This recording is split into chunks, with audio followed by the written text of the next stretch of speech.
A lot of us who are in SFR, the San Francisco Randonneurs, our RBA, Rob Hawks, really pushed the idea that if you're going to go to PBP, you really should buy these little pins and hand them out to people either that give you help or just people you'd like to extend some kindness to.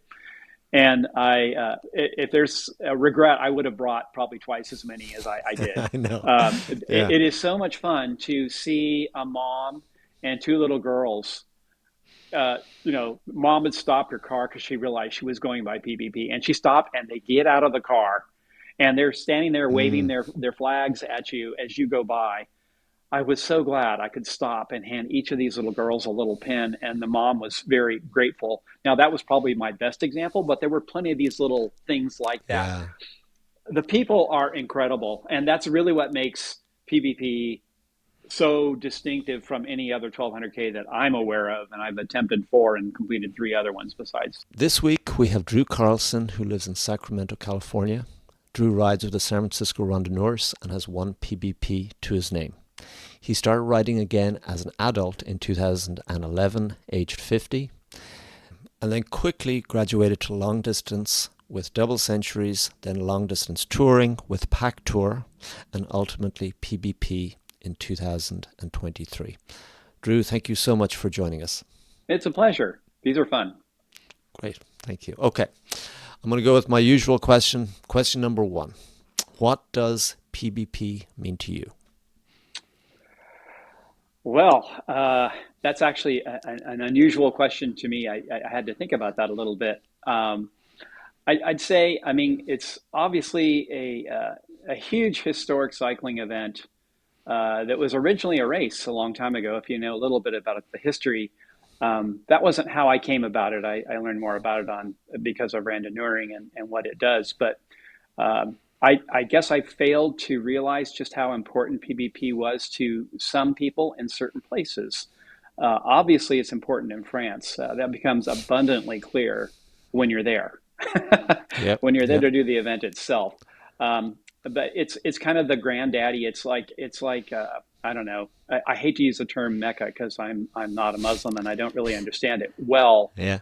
Islam well. But it's kind of like the big gathering of people who have an interest in long distance randonneuring throughout the world. And so it's kind of a gathering and a celebration and certainly an acknowledgement of people who've done these things before us and probably had a lot more challenges than really modern randonneurs I'd say, in France. Yeah, that's so true. And we're going to talk about the actual ride, but how did it feel when you crossed that finish line? Yeah, it was a little anticlimactic, to be honest. And it's not that I wasn't happy that I completed. I mean, a ride of that nature and that distance, you always feel a little relieved that you don't need to pedal any further and you don't need to Yeah. think about the clock any longer.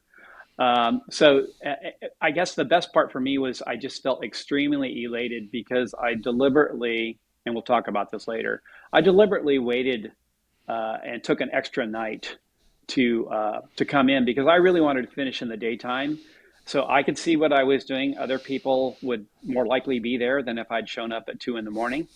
Yeah. I'm sure there are people there to greet you and such, but I was very happy that more people that I knew could be on hand and just celebrate it in the daytime. So that meant a lot to me that my friends, a Yeah. lot of my rando friends were there. Yeah. So you mentioned it was anticlimactic. Maybe in the coming months, weeks, did it feel a lot more satisfying Oh, completing it? absolutely. It wasn't dissatisfying. I guess it's just that it's kind of, I think it's coming off of a high that you've been anticipating for a really long time. And suddenly, the feeling of accomplishment is certainly there. Um, uh, but I had a reasonable degree of confidence that barring a mechanical or a crash or something like that, I had every expectation that I was going to complete the ride Yeah. with or within the time limit didn't matter to me. And I already made up my mind, even if I'd passed the time limit, I was going to go ahead and ride the whole thing. I guess the anticlimactic part was just knowing that that's kind of like a singular large achievement within randonneuring. And So that aspiration that I'd had to do PBP is not there anymore. Yeah, Again, it doesn't mean you couldn't do it again, but yeah. But that I was get you. such a great event. I don't know that I could experience the same amount of happiness Yeah, during and after the ride as I did from yeah, that. So I'm a that's little interesting. reluctant to take it on again. Let's put it that way. Okay, okay. Well, we can talk about that later. Okay. Foreshadowing. Let's talk. Let's go back to the start. Tell me about your background in cycling, your earliest memory riding a bike, that kind of thing. Yeah. Probably like a lot of kids, I grew up in as a small child, riding a bike at 4 or 5, graduated from a trike to a bike with training wheels and training wheels, that type of stuff. Where I lived was a semi-rural area, so walking to your neighbor's house, if it was your next door neighbor, wasn't a problem. But if you had Yeah, friends that were further away, a bike was a good way to go. And it yeah, was still a time and place where, mom threw you out of the house and said, yeah. be home by 5, Exactly. or Yeah, by sundown or whatever the time was. And in yeah, the meantime, you'd be out of your parents' hair and go do stuff with your friends. yeah, yeah, And a lot of it was bike riding.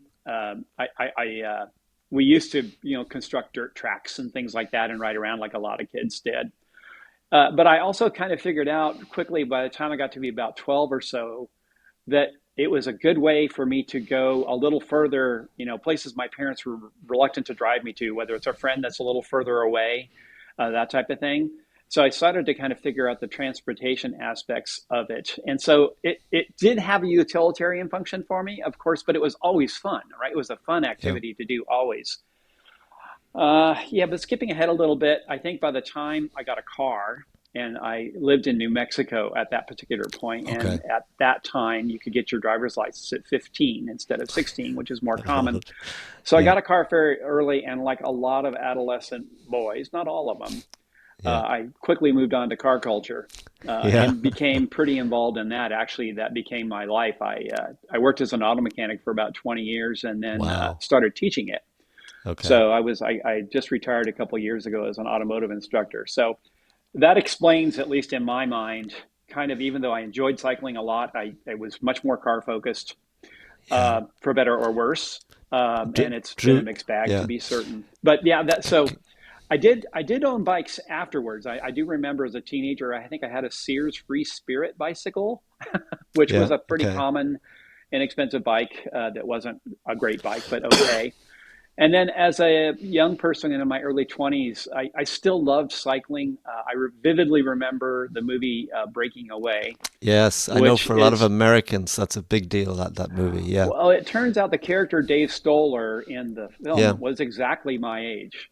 And so, I mean, it was just such a relatable point. I felt similar to him. I was kind of reluctant, not sure I could go to college, and just so many things about it. But I loved his kind of Europhilia. I'll just put it that way, mostly for Okay. Italy in his case. Yeah. Yeah. But I always loved the idea of Europe. And anyway, so that was a big deal, and it kind of influenced me in a couple different ways. I did end up picking up another bicycle in my early 20s that I bought for $100, which didn't seem like a lot of money, but it was not nothing. I think my free steer had been nabbed somehow, and I didn't have the Yeah. bike anymore for whatever reason, but I did want a bicycle again. I ended up with a Centurion bike that was like it was actually like a Dave Scott edition triathlon thing or whatever. It was Okay. more bike than I'd ever ridden. It was a really nice bike, and it had these tires that I could not figure out. I guess at the time I learned that they were called sew-ups. Okay.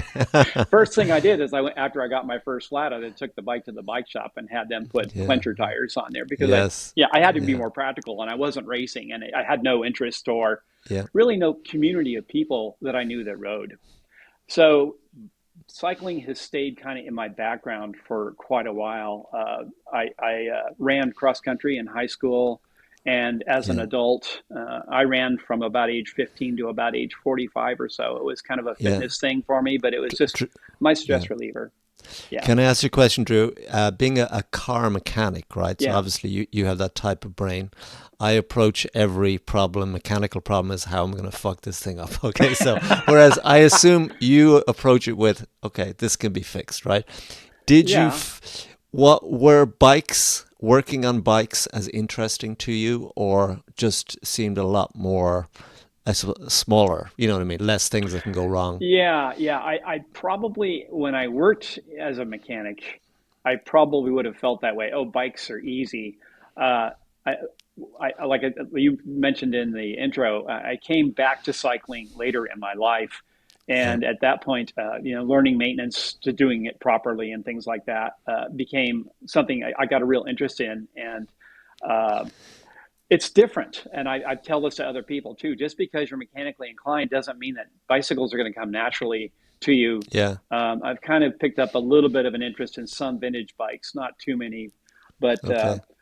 I've restored a few, and you learn about things like French threading and different bottom bracket sizes, and a lot of left-handed threads, which is not common in automotive use, Okay. or many other facets. So, um, yeah, and the way you learn to do repairs is different. I think bicycling. I think for people that want to learn to work on bikes, it's still much more of a watch other people do it and then do it yourself type of learning, as opposed to Yeah. reading about it. Although Yeah. YouTube, of course, has been huge for everybody for learning how to do everything these days. But Oh, uh, it's yeah, amazing. Yeah. yeah. So I'm Like, YouTube educated on bike mechanics. Let's put it that way. okay. Like I think when you look at the original, bikes were the original mechanical kind of transport device, or whatever Absolutely. you want to call it, and then cars came along. So I would imagine there's a lot of connection just mechanically to those two things. I suppose that's true. Yeah, Yeah. I think that's largely true. Yeah, there were wagons and carriages, and then from there bicycles kind of came into being, and putting motors on them, and then the Yeah. motorcycles and automobiles.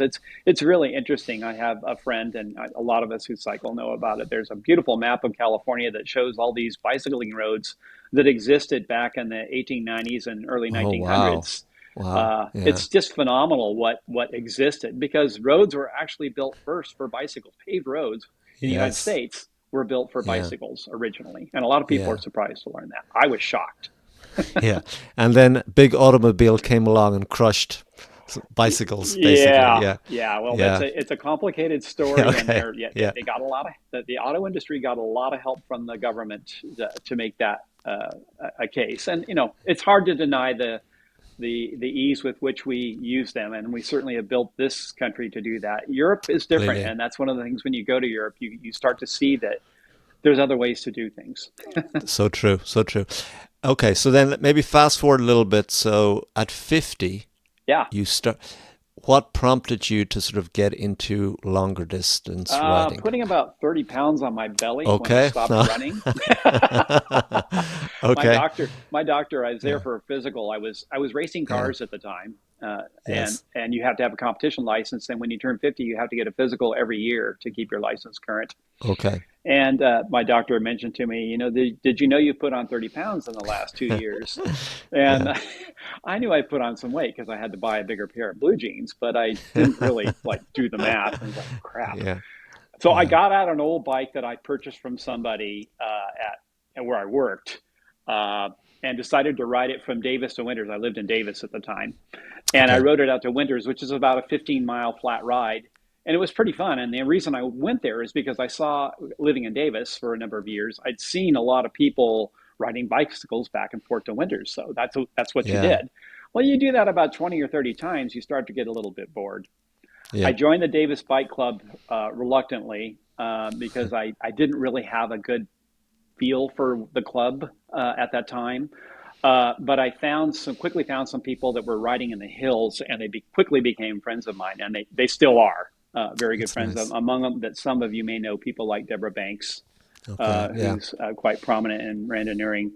I got to meet her and several other friends who are also doing randonneuring. So this was February of 2011, and by April, I did my first 200K with That's them. that's amazing. That's Yeah, crazy, I huh? really took to it. I mean, first of all, I Yeah. was trying to lose weight, and I was Yeah. also absolutely having a blast on the bike. It was just Yeah. so That's much fun. So, That's yeah, wonderful.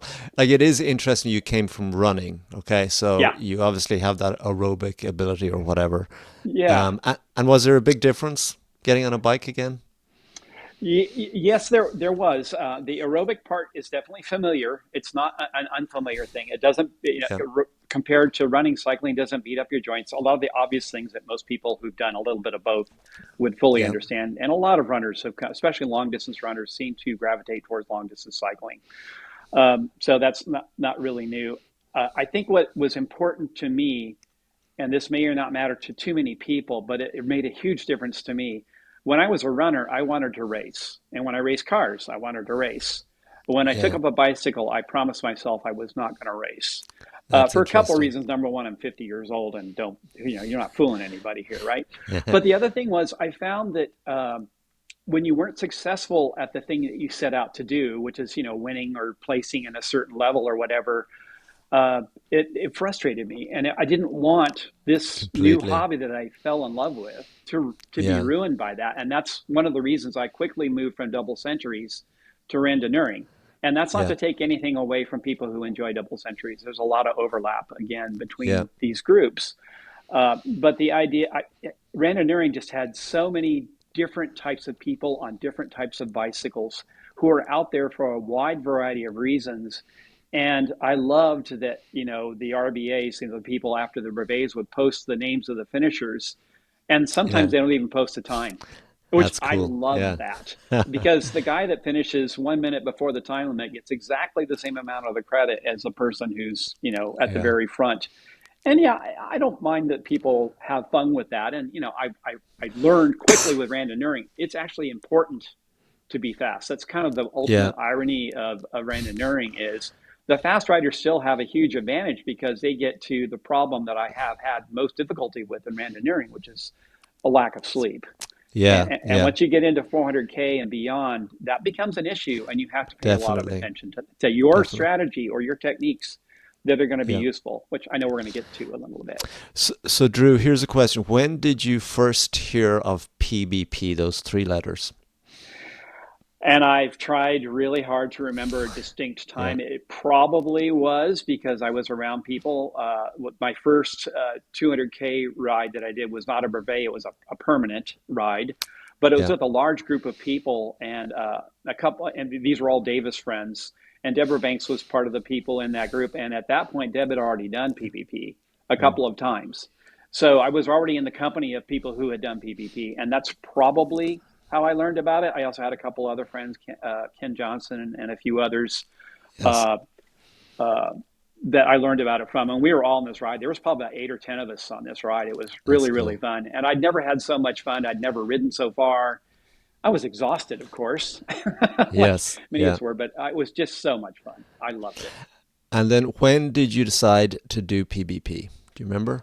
Because it's a very Well, yeah. compressed So timeline, it seems like. it was a very compressed timeline. And honestly, I think if I'd had known about randonneuring 6 months earlier, I probably would have gone for 2011, which I mean, realistically is not, that sounds ridiculous. Yeah. But I jumped whole hog into riding. Nice. I was freshly divorced. I had my house, my life to myself. And my teaching job had pretty flexible hours. So, I didn't work Monday through Friday. My hours and days of work and days off work varied quite a bit. So I could ride 3 or 4 times a week. Yeah. And, I think I rode something like 9,000 miles my first year or something like that. And Wow. that, anyway, I Wow. was, I was riding a lot.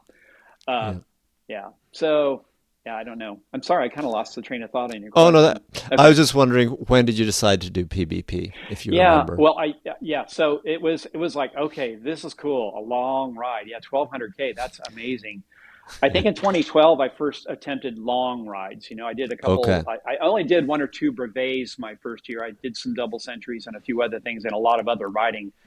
But I think I decided in 2012 to start taking randonneuring more seriously at that point. Yes. So I started to do, and I heard about things like the R12 award and things. All that just I got sucked right in. I really did. Okay. I So think you have that personality then, isn't that right? Like it's running as well, that kind of yeah, achievement yeah, thing. Yeah. yeah. Okay. Well, I love the physical. I love the feeling of being very fit. It's a Yeah. very good feeling. That just so much of your body is in tune with Okay. the rest of what's going on in your life. I really enjoyed that. Yeah. And I like the social aspects of it too. I always had friends in the area who could ride with me. Some of my friends, Yeah. my randonneuring friends, were retired or otherwise had less structure in their lives. So I had a lot of riding friends that I could go out and ride with. So that made it That's a lot cool. easier too. There's Yes. no two ways about it. So then your actual one and only PBP was 2023. Am I right? Did I get that Yes, right? So yes. when did you actually decide, okay, I'm going to do this ride?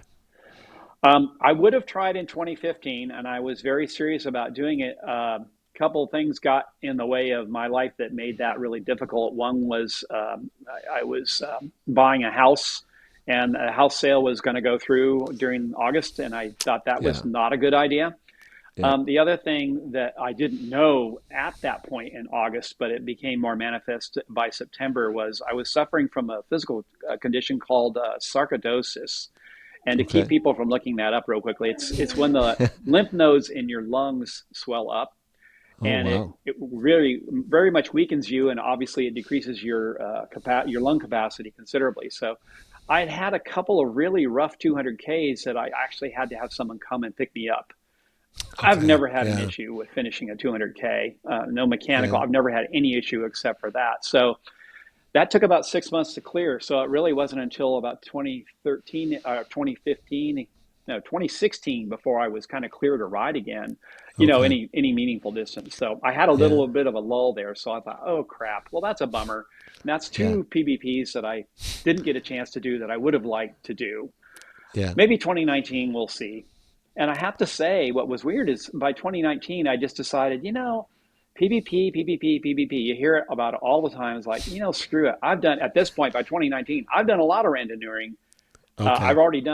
I've completed three other 1200 Ks. Yeah. And I was like, yeah, I know what Yeah. 1200 Ks are.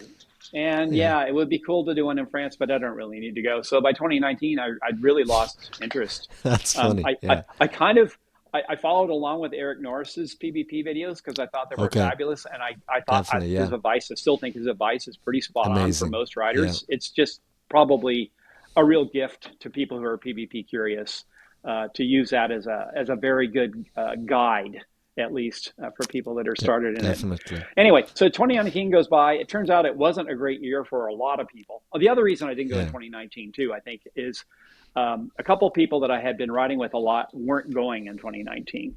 Either they stopped Yeah. randonneuring completely. Um, there was a couple other issues. I'm conflating some dates there, but there's a couple times where randonneuring for me has had some ebbs and flows. Sure. The lawsuit that Rusa was involved in really put a That's right. chill on like people that were like me that were pursuing K hounds and doing R12s and all of that. Um, so I kind of pulled back and did a lot more just what a lot of people call JRA, just riding around and Okay. not doing anything Yeah. structurally formal. And that's kind of where I, started to do more bike touring, very honestly, and loved Yep. that too. So I didn't really think I needed to go to PBP in 2019. Yeah. So it's interesting though that ultimately the passion came back for PBP. Well, how did that happen? A couple of things. Number one, I knew one of the challenges of doing PvP were the logistical challenges, right? The travel, Yeah. where you're going to put yourself. The fact that I don't speak any French to speak of was going to be a deterrent. Not a huge one. I know in Europe, Yeah. plenty of people speak English, but but what made it really possible and easy for me was a couple of my friends I knew were going to go to PvP, and they were going to rent a house, and I was invited to get in on that early, so I all chipped in on a Airbnb type arrangement just outside Rambouillet, and so the logistical problem was immediately solved. Yeah. Uh, Yeah. Also, I had the opportunity to do a bicycle tour in Italy in the Italian Alps a few weeks before PvP, so I Wow. combined them into one big trip. Yeah. I'd Can, also can I had, yeah, can I just ask you about that? Because I thought that was interesting in some of the information you sent me. Were you concerned about doing something overly rigorous before the actual PBP event? uh, certainly I was mindful of that idea of that possibility, but the nature of this particular tour was centered in two cities in Italy, and basically what we did was we got to one town and then did like loops around the town and stayed in one hotel. Okay. And then we did another place in Bormio in Italy there too, where a lot of the famous climbs like Stelvio and things are. Yeah. That just seemed like too good an opportunity to pass up. Plus, the person who was leading this tour also happened to be a randonneur and was going to do PvP as well. So there were Okay. probably about half of us in this group of about 10 or 12 individuals who So had cool. planned to do PvP all along. Yeah. Yeah. Now, he had set it up so people could ride up until about 3 or 4 days before the actual PvP start. I pulled back. I thought I didn't want to continue riding hard before then. So I stopped Really? 8 days before PBP started on purpose. So I deliberately stopped riding Yeah, definitely. so that I wanted to have well rested legs. And I think that's a real key. And it's Yeah, hard because I had a lot of anxiety about doing the ride at that point, right? And the last thing you want to do is completely. stop pedaling because it's kind of a stress reliever. So Definitely. Yeah, I did some hiking, and some other things, but nothing terribly rigorous. I just made sure that I was active, but not pushing myself too hard to I where I get was going you. to wear myself Cool. out. So that was It, deliberate. yeah. Like I think logistics in general and just acclimatizing yourself to Europe and the time zone, all that. Time So you zones. really, yeah, you really managed that correctly, or you were very Thank you. good. So then going into the actual ride, 2023, what was your Uh-huh. kind of strategy, and maybe even how did you formulate a strategy? My biggest thing that I was struggling with, honestly, was uh, some good randonneuring friends of mine really recommended that I do the 84-hour start. And is one, Okay. again, who has had historically some difficulties with, I've literally fallen asleep riding the bicycle before. It wasn't Okay. pretty. Okay. So I really wanted to avoid that. But I will say that by 2023 and the year in 2022 and 2023, I had kind of gotten a handle on my strategies for getting through the night without sleep Yeah. if it were necessary. I still don't like it, but Yeah. I know I can do it, and I think that gives you an immense amount of confidence. I mean, I know we're going to get to an advice thing, but I think one of the most helpful things that happened to me was a good friend of mine and me decided to ride a 600K straight through instead Okay. of sleeping, which I'd tried 600Ks and 1200Ks, and I've tried every method you can think of. I've done more ditch naps than most people would care Mm. to think about. But I knew I had to, and I knew from doing ditch naps I could do it. But the trick was to do it and have a good time. Yeah, completely. Yeah. It can be a sufferfest. Some 1200s are. I mean, I'm not going to lie. My first one was Gold Rush in 2013, and that was my ditch nap sufferfest, and I Yeah. got it done, but it was Yeah. awful. I've heard people talk about their hardest ride ever. That was by far my hardest ride. The first Yeah. 1200K was my hardest ride. So And yeah, go ahead. Drew, I was just going to ask you about falling asleep on a bike. I've never done it personally. Maybe I'm too uptight or whatever. So it's happened just once, or has it happened multiple times I've for learned to you? recognize the symptoms before Yeah. I actually I've done it now. But yeah, yeah, it happened the morning of my first overnight after a nighttime start on the Gold Rush, and it was 8 a.m. So it was daylight again, and I thought my body clock would kind of okay daylight, I'll Yeah. perk up again. I was riding with a group of people, and we were just a few miles from a significant control that happened to have a rest stop, and I thought I'd stop there and sleep. Yeah. I was riding with a group of people, and what I should have done was I could feel myself nodding off. And what I should have done is just break up with the guys and say, look, I'll meet you at the control, but I've got to step up my metabolism or I'm going to fall asleep. Instead, I Yeah. just nodded. And then all of a sudden, the next thing I knew, I was on the ground. I'd hooked Oh. so hard, it actually ripped the tire off the rim, the tire and the Oh. bead. So the tire was ripped, the sidewall was ripped, and the tube was ripped. Fortunately, I was carrying a spare tube and a spare tire.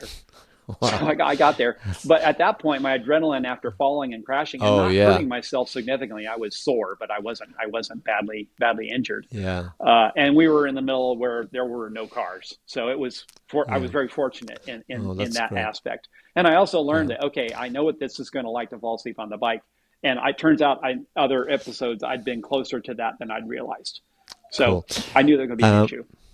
so Drew, let's start then with the start line of 2023. How did you feel? Then maybe describe the actual Yeah. ride itself. Um, well rested, very happy. I kind of felt like I had my ducks in a row. Again, I kind of had a bunch of time to think about all of this. I decided on the 90-hour start, even though and that was a big deal. I really wanted the 6 hours extra, just in I case, agree. and Yeah. just so that just made sense. And I thought, if I'm well rested for that first time when I start at 7:15 p.m. And ride through the night, I'll be okay. Um, it was it's kind of nerve wracking. The start is such that you're in your groups, you're in your respective groups of I think it's about 300 riders per group, uh, and you see people everywhere. It's a giant party. If you've ridden other 1200 Ks, which I do recommend people try before PBP, you'll find other people there's kind of a group of people who ride every 1200K on demand, and you keep running Yeah. into the same people all the time. But that's part of what makes it so much fun. So it was very festive. It was very fun.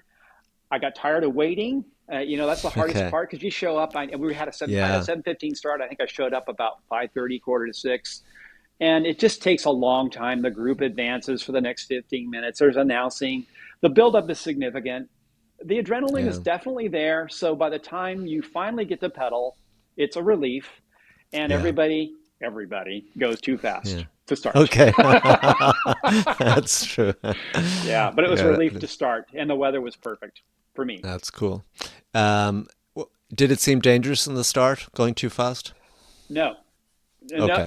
no, no. I didn't feel dangerous. The thing that in retrospect, maybe I should have been a little more cautious about it. I assumed that just about anybody there on a bike who was going to undertake something like this would be a fairly experienced cyclist.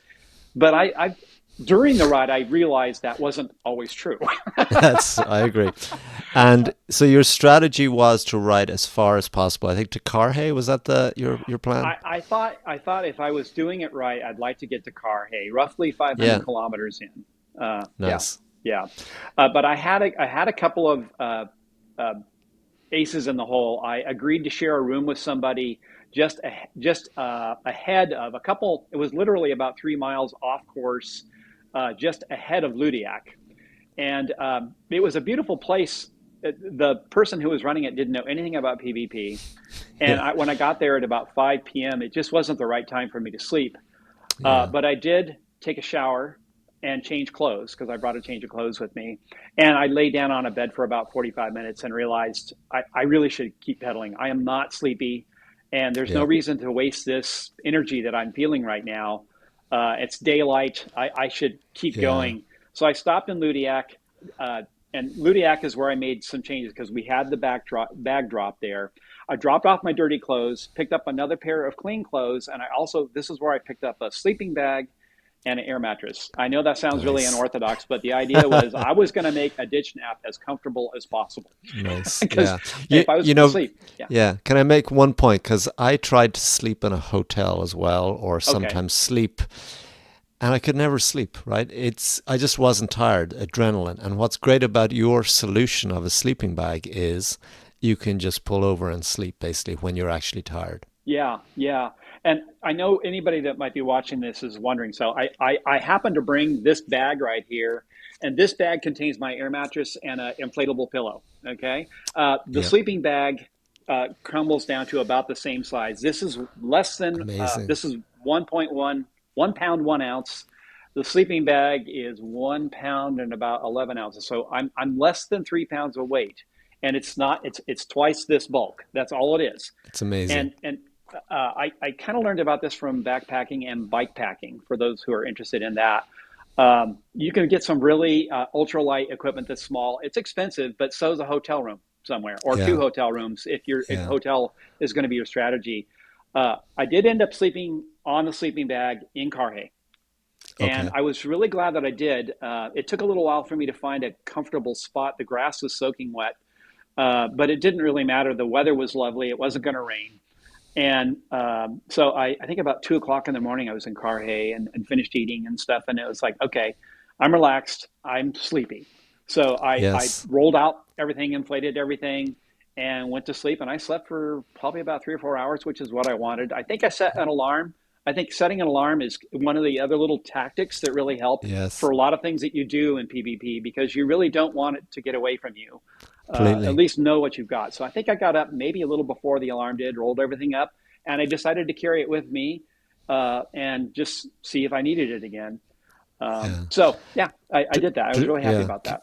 Can I say one other thing? I think that idea of a sleeping bag and a mat and pillow, if you're not trying to do Charlie Miller, I think, and you're trying to get the full value of those 90 hours, it's a Yeah, great solution. I love it. Yeah. yeah. And my goal was simply to finish. I think you can kind of tell from what I've mentioned before. I usually what are sometimes called full value riders. My 200K times are typically around 9 or 10 hours. So I'm about a middle of the pack rider, generally Yep. speaking. Uh, But yeah, I just didn't see any point in trying to kill myself because I would Okay. like a PBP medal, Yeah. and the easiest way for me to do that is to just be smart about the longer perspective on this. Andrew, did you have any dark moments at all on this ride? Dark moments. I will confess I had a couple of lonely moments. I wished I could have ridden with somebody a Yeah. little bit more. I didn't have a riding partner that I felt like I could comfortably stay with the whole time where Clearly. Yeah. the speed wouldn't be an issue. So there were times when I would find people I could hear English being spoken and chat with them, and I can speak a little Spanish. I'd say a couple phrases with Spanish people where they were talking and things, Yeah. but no conversations that were really particularly long. Uh, and I usually found people at controls to talk with too. But my last overnight stop, which Montano Purge, I think it's pronounced. I don't pronounce it correctly. Yeah. Anyway, Yeah. yeah, I at that point I had decided I'd stopped, and the reason I'd stopped there was because I was doing the math on my finish and realizing that if I rode through that last night there, that I would probably finish like 2 in the morning, and Yeah. that carried zero appeal to me at all. And I Yeah. thought, and you're tired, you don't feel sleepy Completely. right now, but cumulative, you are very tired. Yeah. And so I decided to stop and I took a shower and I slept in the gym. And I was really glad that I did because the object there was to finish in daylight with a few hours, trying to build in about a 2 hour buffer just in case there was a Yeah. flat or some other mechanical or something like that. I didn't need to do the Adrian Hands thing, which is some people, I actually saw people towards the end Yes. waiting on purpose so they Yeah. could do I, that. you know, I've said this before, Drew. I find that a little bit stressful. I just always Yeah. thought that, Yeah. I well, mean, what unless you're happens just if I like fall just outside asleep of town. Yeah. completely, like just waiting? Like we went to a bar and we could see all the Adrian Hands people. So they were combining exhaustion with alcohol and Yeah. then trying to make Yeah. the time. Yeah. Well, I've been Just known to drink a beer or stressful. two. I actually Yeah. had a couple of beers at the last stop too. But yeah, be Yeah. that as it may, yeah, I understand all of that too. But I just decided, just have a nice clean finish with an earnest effort, and I was really happy about that aspect of it. Yeah. I think the only kind of other time that I call kind of dark was the night after I was coming back from Brest. What I had learned when I got to Brest, even though Yeah. I'd love to say that I was doing such a brilliant thing with my timing, I stopped for breakfast in a small town that was not a control. Yeah. Controls eat a lot of time, and it's Yes. it's usually the lines. And so if you are in a large group of people and there's long lines, it's going to cost you some time. And so you can find a lot of roadside restaurants and other assorted, short-term pop-up venues to avail Yeah. yourself of food. So anyway, I stopped in this little restaurant. I saw some other people did, and it turned out it was a soup restaurant. They just had soup. They didn't really have much else. I had a cup of coffee and soup, Hmm. and that was kind of my breakfast.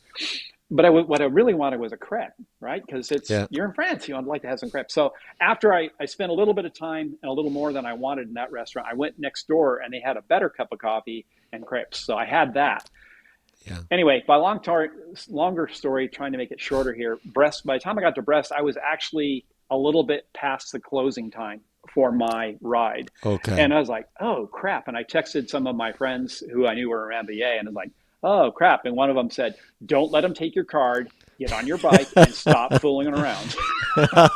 That's so funny. Yeah. So from roughly about noon in Brest, as I was on my way Yeah. back, I hightailed it. I was a little stressed at that point. I wouldn't call it Yes. dark, Yes. but that was Yeah. the highest amount of Anxiety. anxiety. And it turns out Yeah. that part is the hardest part of PBP. That was more climby than I'd kind of anticipated. It's Yeah. rolling terrain, and it had been all the way out to Brest. Well, the way back is not the same, and Yeah. so the climbs coming out were more significant than I had anticipated. Nothing Clearly. horrible, but they wore me down a little bit more than I wanted to. But I moved through the controls very, very quickly at that point and decided, Smart. okay, Smart. we need to get Yeah. back on a serious strategy. Yes, I'd love to stop and smell the roses, but it would matter Yeah. more to me to finish within the time limit. So that day Yeah. I did another 500K or so before I stopped Wow. for another dinner, for another And sleep stop. yeah. And Drew, I always struggle doing math. I'm generally very good at math when I'm not tired. Yeah. But like just that whole thing, like I'd find, okay, I'm slightly behind now. I have to get back on track. And I tried to complete the equation. I could never actually complete it. You know, your brain just doesn't work. Was that a problem for you? Well, I never actually calculated the hours. So yeah, definitely cognitively, even I think most people, unless they've written down a lot, and I didn't write down a lot, Yeah. but it's not a bad technique for a lot of people. I didn't write down a lot about where I should be and what would be smart, but I did realize I knew I had kind of eaten up a lot of time.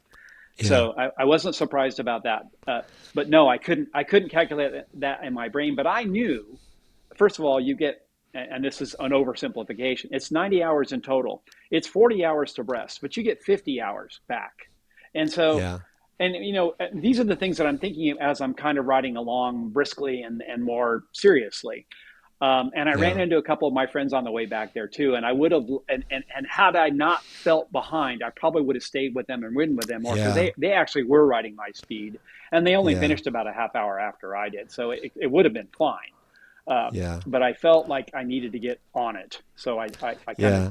jumped ahead there. Yeah, Like I think PBP in general is an exercise in trying to reduce anxiety. Okay. And that's a good point. one of the biggest ones is just knowing where you have to be at what time. And once you kind of know that, then you can stop by the roadside with no guilt, because most times, you know, you just keep going because you're not quite sure if you're Right. behind or not. Yeah. Um, Drew, question. Tell me about the people of France, people of Brittany, Uh, roadside support. So a lot of us who are in SFR, the San Francisco Randonneurs, our RBA, Rob Hawks, really pushed the idea that if you're going to go to PBP, you really should buy these little pins and hand them out to people, either that give you help or just people you'd like to extend some kindness to.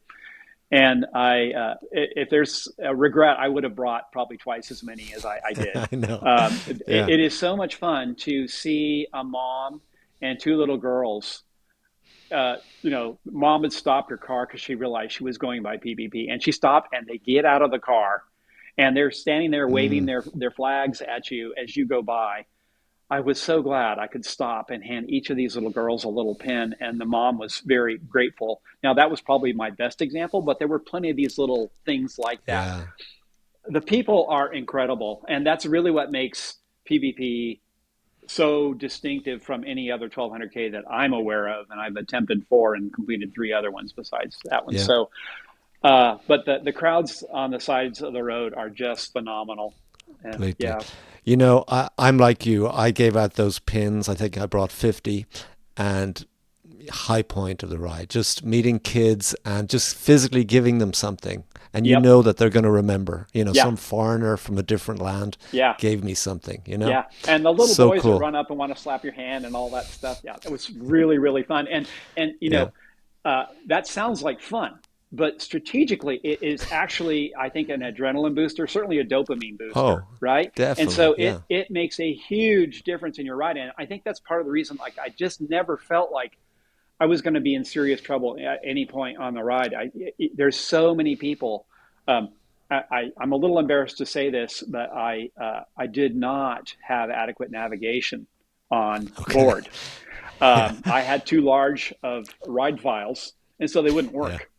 Okay. And I figured this out after we started. And so I quickly learned, and everybody told me this before anyway, you Yeah. can probably do it without navigation. I did Yeah. do a few extra kilometers, but not for long. And they were Yeah. never seriously. You're never seriously going to be in trouble. The wee hours are the parts where you really have to watch the Yes. arrows, but the rest of it's Completely. quite easy to navigate. You're Yeah. almost always within sight of somebody Yeah. who's hopefully going the Yeah. right way. It goes back to that anxiety thing, isn't that right? You know, Absolutely. because middle of the night, you're 90% sure you're on the right track, but it's that Yeah. 10% that is exhausting, I think, you Yeah, know? yeah. But I would say to anybody like that was in my position where you start to go and your navigation gives out, that is not your primary concern in PvP. Okay, Yeah. and at least it was a warm PvP. I'm told by many people. I happen to like warm weather. I live in Sacramento, so I have Yeah. to ride in it whether I like it or not. But um, water was never an issue. Food isn't really an issue unless you're not willing to stop. But people Yeah. who are trying to give you free snacks.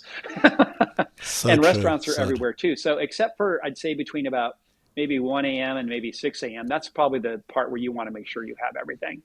But the rest Cool. of the time, I mean, and again, I wouldn't advise this. You could probably do PBP on one water bottle. I Okay. wouldn't do it, but you probably could. It's Interesting. that kind of support that you Yes. see out there all the time. Uh, Cool. yeah, Okay, so Drew, the $1 million question, which I already know the answer to, will you ever do another PBP? yeah, yeah. And the only reason I say probably not, almost certainly not, is I'm kind of done with what you go through on 1200K rides. The stiffness, the soreness, um, the lack of sleep, and again, I've mentioned that. While there are strategies to work around that, I just don't feel like the benefit of a second PBP is it's not going to be twice as good. Okay. It might boost it 10%, and that's if I have a great ride. Um, Yeah. and I don't know how I would do it a lot differently, except maybe pay a little bit more attention to my control times. I wasn't too smart about some of my control times. So Yeah. yeah, it was the weather was perfect. It rained once briefly for maybe 15 minutes, allowing them to put the rain jacket on and then take Yeah. it back off. It's just not Yes. going to get better than that.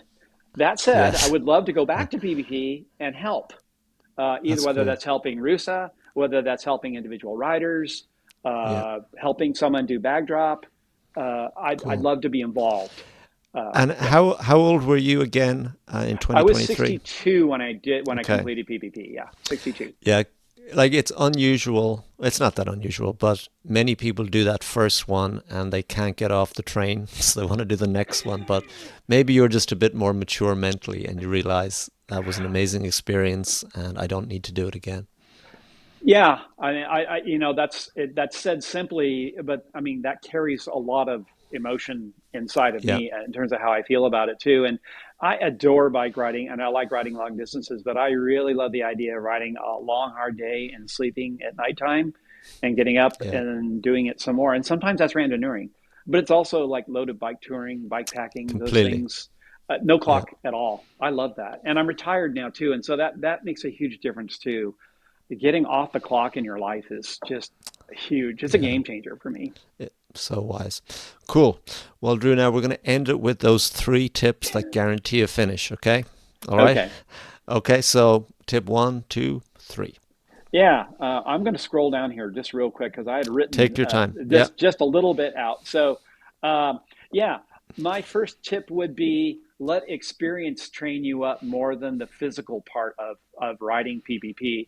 And what I mean by that is you gain a lot of wisdom from doing long rides, and you gain a lot of wisdom from learning to manage how a lack of sleep affects your riding. And I think for people that understand that paradox between the faster riders who actually have more time to sleep if they choose to, versus the kind of middle of the pack riders and slower riders that I consider myself, that paradox is very tough. And there are a lot of people who can get by without much sleep. I really like 5 hours. I can get by on less, but Yeah. that for me is a sweet spot. And in order to do that, you have to ride a little faster. Well, that doesn't necessarily mean your speed needs to be faster. You need to be very wise about how you use your control times. And so the wisdom of learning to ride, say, a 1000K or a 1200K before PvP, even though that's not part of the minimum quals, I really would highly recommend that you get that seasonedness that comes from that experience if PvP is going to be your big ride, right? So I'd Yeah. highly recommend at least a 1000K, preferably a 1200K, just to get used to what that distance feels like. And if you've never done longer than a 600K, it's not twice as hard. It's only a little bit harder. It actually gets Nice. easier on day 3 and 4, in my opinion. That Okay. was my experience. You're Cool. fatigued and you are tired, but you learn mentally what's going on in your brain and how to counteract that. For me, it was caffeine pills. I hate them. Nice. I absolutely hate them. Yeah. And the first time I took them, I got these horrible stomach aches. Well, by the time I had done my 600K that I rode without sleeping through, I knew that was going to be a tough problem. So I Yeah. actually made myself take. I set a timer, and then I took in pill boxes my caffeine pill, and I took an antacid with it too, like a Tums. And I kept Yeah. taking those together every 4 hours just to get through the wee hours of the night from like 1 a.m. till about 7 a.m. So Perfect. usually Yeah. two would be enough. Yeah. Two about every 4 hours, whatever works for you. But that's what you need to do. So Cool. that's going to give you a higher value experience Okay. in my from my perspective. That you Perfect. learn to So manage tip. the sleep by doing a long ride. Okay. Perfect. Number two, and we touched on this already, but I think if you can get there as soon as you can afford it and stay in Rambouillet and be there, I would say at least 5 days. Don't ride. I'd say give yourself 7 days off a bike. You've been Yeah. training hard, and you're not going to gain any more fitness from training those last extra days. In the scheme of it all, it means nothing. What you really want are fully rested muscles. Everything's limber and loose, and I think that that's one of the keys to having a really really great ride. You just feel so fresh, and this is from someone who rides a lot of miles, and I know that Yeah. difference, and I think it just makes a big difference for a lot of people. And then decide where you want to stop. Don't make any of your plans ironclad. The hotel. In the scheme of it all, I kind of forgot about the motel because it didn't really work out. The best part about it, frankly, was the bath, the shower that Yeah. I took, Yeah. and that's nice. That's an aspect to it too that I really enjoyed. But before you get to a control, decide what are the things that you need to do and kind of number them in your brain, and then also decide how much time am I going to spend here. It's hard to do any control unless you're just getting your card stamped. You're going to need a minimum of about 20 minutes at most stops. Yeah. It's Yeah. hard to get out of there for anything less. So if it's getting your time stamp and water and hopefully some snacks, you're probably going to be there a half hour, but try to set a goal in mind and get the steps written down so that you check all the boxes. You hear Yeah. stories of riders that leave a control with empty water bottles all the time, because Yeah. they didn't take those steps. So that's a good idea. Do your socializing while you're riding if possible. You're going to find people that you know at every control, and you're going to want to hug each other and say, "How's it going?" Blah blah blah. Yeah. You're eating up some time there. Yeah. And then my last tip again is the sleeping bag thing, and this is probably silly for a lot of people. It may not be useful, and if it happens to be raining, and lots of times in PvP it is raining, but Yeah. if you can get under something, and there's a lot of things you can get under in Yeah. PvP, and I've been told by others during rainy PvPs and stuff like that, there's a lot more people that well, they've got a barn nearby and they've got a light on in there and they're catering to riders and serving you Amazing. coffee and Yeah. such like that. So you'll get a lot of help. But I think the sleeping bag idea, if sleep is a problem, and it's not for everybody, Yeah. Yeah. in retrospect, it just with this PvP, it was so warm. I saw another tactic I thought would have been brilliant if I had thought about it at the time. Um, on the time I was riding catch up, I saw during the daytime a lot of people who were sleeping under a tree in broad daylight. And all they did was take off their shoes because the weather was so nice. You didn't need to be Yeah. covered up. And I thought, that's another strategy that could work too. If you can sleep in daylight and the weather happens to be comfortable, stop near the road somewhere and just lay down and rest, but make yourself comfortable enough. Again, set an alarm just in case so you don't go Yeah. over. And the last little tip I love from an old rando friend of mine, Ken Johnson: Yeah. point your bike in the direction that you want to ride in when you wake Oh, up. that's It's interesting. huge. People have gone the wrong way before. That's it. That's very fun. I have not heard that tip. That's a really good one. It's a good Uh, one. yeah, Drew, it has been an absolute pleasure. Thank you so much, and thank you for all your insight and everything. Okay. Yeah, thank you. It's been a lot of fun, Curly. I look forward to Peter. I'm looking forward to seeing more of these, and I'm going to go back and look through some of the others from some of my friends. It's a lot of fun. I've enjoyed it. Perfect. See you soon then. All Okay. right. Bye bye.